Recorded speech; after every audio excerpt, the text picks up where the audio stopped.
I'm just not a naturally confident person. That person can do it because He or she is naturally confident. Do you ever think in this way to yourself? If you do, you have the wrong conception of what confidence is. And today, I want to share with you where confidence actually comes from and how you can also be confident, especially when you're still not good, competent, or experienced in a particular skill. See, like I mentioned, many people think that confidence is a personality trait, that you're either born with it or you're not. And that's partially true. There is a component of genetic predisposition to confidence. For example, if you have a very low level of trait neuroticism, you're likely to be more happy-go-lucky, be more confident, and worry less about bad things. But for the most part, confidence comes from when you know that you are good and experienced and competent at something. Think about everyday skills. When you wake up, make your bed, brush your teeth, drive your car, you don't really feel nervous or anxious. You know that you'll be able to perform those skills. Even when we take a look at higher level skills, like seeing patients, that's not going to be difficult for an experienced physician. Or delivering a high pressure, high stake presentation,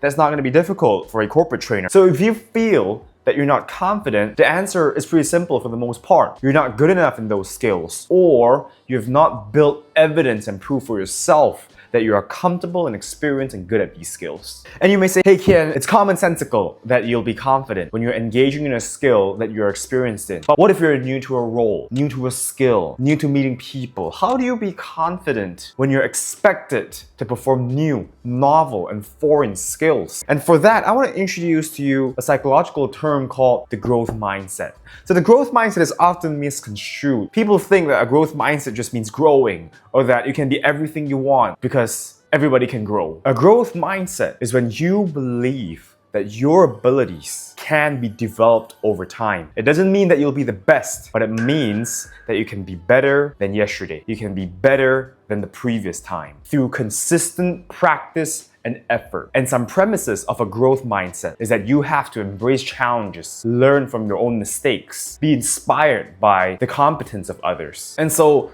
to develop a growth mindset, you don't watch a bunch of motivational videos and think, hey, I'm gonna be better. You have to take action. So the question you should ask yourself is, have I done my best? Have I shown myself that I can consistently work hard at this particular skill to be better than yesterday? So if you're talking about exercise, instead of, hey, am I gonna be naturally good at this exercise? Am I gonna be naturally in shape? You're thinking, hey, am I showing up to the gym every single day? Am I doing my best to watch my diet so that I'm eating more healthily? And when you're doing public speaking, you're not thinking, am I a natural speaker or not? You're thinking, am I practicing every single day so I'm getting better at this? Am I overcoming my stage fright by seizing the opportunity to speak whenever I can? If you are putting in the work, taking action, putting in the reps, you're behaviorally telling yourself that, hey, I'm a pretty tough person. I know I can work hard. I know I can be disciplined. And because you're behaviorally doing that, you're gonna change your perception of yourself. You start respecting yourself even. And even better news, we also know of psychological research, for example, the one by Dr. Albert Bandura. So he looks at it from a clinical psychological perspective. He suggests once you gain a skill from psychological treatment, that skill is actually transferable across your life.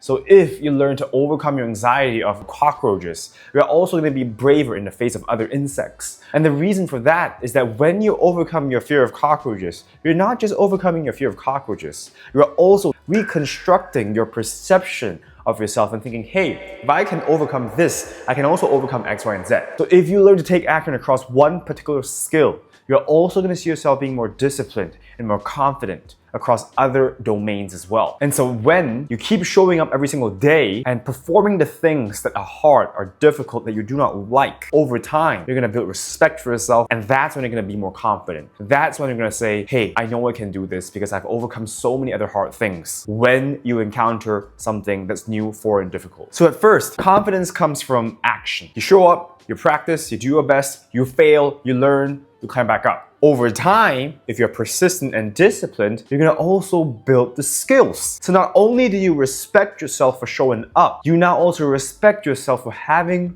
built the skills that you have worked hard at. And so right now, you're gonna be both competent and you're also gonna be confident because you know that you're good at that skill and you know that you can always bounce back up when you face challenges. So real confidence really isn't something you fake. If you want real confidence, you really have to be good at something and you have to be really persistent at something. And when you're able to do that, that's when real confidence is born. You don't fake, you don't lie to yourselves, you don't have positive illusions. You know for a fact that you will be able to overcome these challenges. So if you want real confidence, start by building evidence for yourself. Try and show up, take action. And over time, you'll see yourself building both competence and confidence, and that's really the dream. If you want to learn more about psychology, persuasion, sales, confidence, feel free to watch the next video, and until next time, I will see you.